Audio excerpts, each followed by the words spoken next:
Assalamualaikum warahmatullahi wabarakatuh. Hai teman-teman semua, gimana kabarnya hari ini? Apakah baik? Alhamdulillah, semoga kita dilindungi oleh Allah. Amin, amin ya rabbal alamin. Nah, sebelum saya masuk ke dalam materi, izinkan saya memperkenalkan diri karena ada pepatah yang mengatakan, tak kenal maka tak sayang maka tak cinta.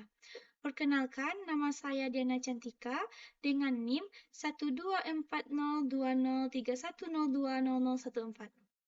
Saya berasal dari UIN Syarif Hidayatullah Jakarta, Fakultas Adab dan Humaniora, Prodi Terjemah. Tujuan saya membuat video ini adalah UTS dari mata kuliah Nahu di bawah dosen pengampu saya, Bapak Syaifullah Kamali. Pada kesempatan kali ini, izinkan saya membahas materi tentang bab af'al atau verba atau sering dikenal orang kata kerja. Sebelumnya, teman-teman semua pasti tidak asing mengenal apa itu kata kerja. Ya, karena kata kerja itu dia menunjukkan tindakan, keadaan, atau peristiwa. Contohnya seperti dia sedang makan. Ya, kata kerjanya ia sedang makan. Seperti makan buah-buahan, sayur-sayuran, atau makan cemilan, atau makan-makan yang lain. Selanjutnya, verba itu dibagi menjadi 3 jenis. Yang pertama, verba perfect. Verba perfect ini dia adalah kata kerja yang menunjukkan masa lalu atau menunjukkan yang telah terjadi. Contohnya, Nasara Zaidun Amran. Artinya, si Zaid telah menolong si Ammar. Di sini kita berfokus pada kalimat Nasara karena Nasara inilah yang termasuk pada verba perfect. Dan yang kedua, verba imperfect. Verba imperfect ini dia kata kerja sekarang atau yang akan datang atau kata kerja yang menunjukkan yang akan terjadi. Contohnya, yang suruh Zaidun Amran. Artinya, si Zaid sedang menolong si Ammar. Di sini kita berfokus pada kalimat yang suruh karena yang suruh inilah yang termasuk kepada verba imperfect. Yang ketiga, verba imperatif. Verba imperatif ini kata kerja perintah. Contohnya, unsur Zaidan. Artinya, tolonglah Zaid. Di sini kita berfokus pada kalimat unsur karena dialah yang masuk kepada verba imperatif. Selanjutnya, ciri-ciri setiap verba. Yang pertama, verba perfect. Dia selalu memiliki fathah pada suku kata terakhir kecuali jika ada waw untuk jamak atau kata ganti subjek yang memiliki tanda vokal. Contohnya, kataba talibud darsa.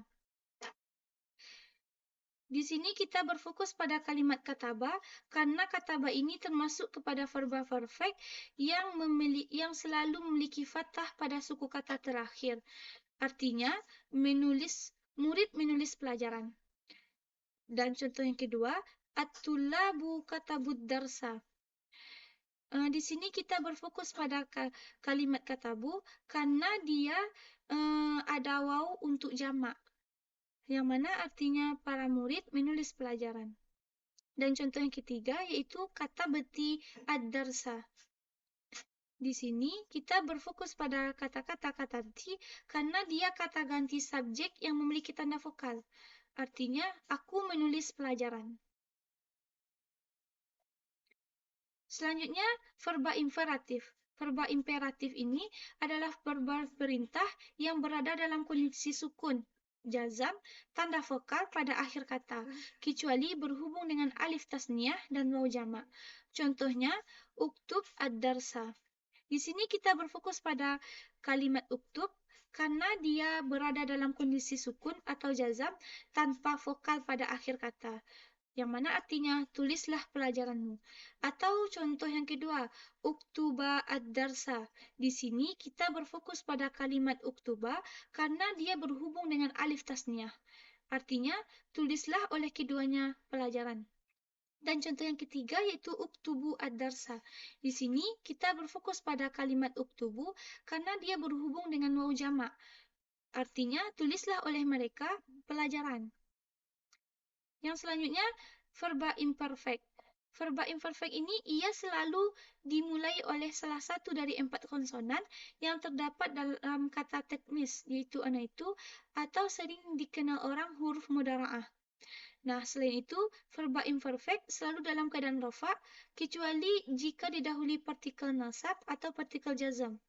Contohnya, yaktubu atau libud darsa. Artinya, murid sedang menulis pelajaran.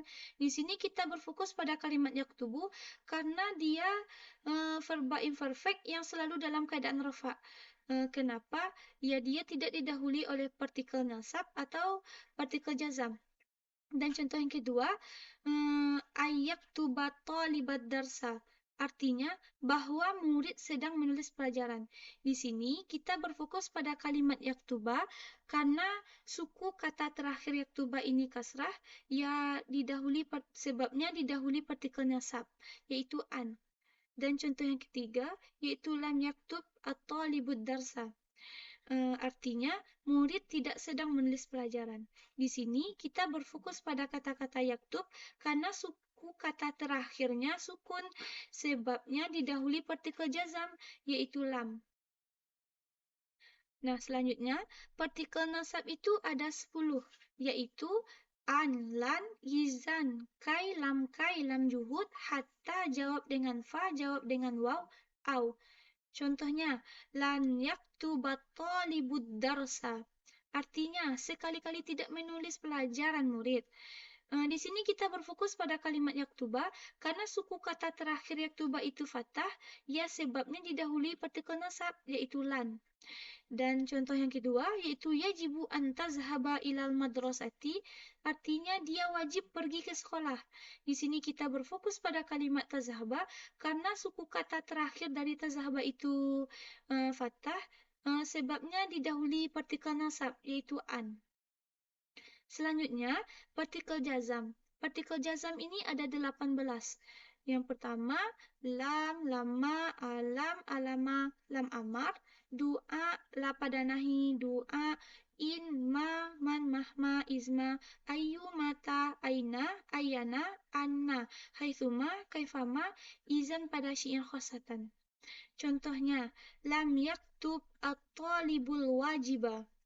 Artinya, murid tidak wajib menulis. Di sini, kita berfokus pada kalimat yaktub karena suku kata terakhir yaktub itu sukun, disebabkan adanya partikel jazam, yaitu lam. Nah, contoh yang kedua, lam yazhab ilal madrasati. Artinya, dia tidak pergi ke sekolah.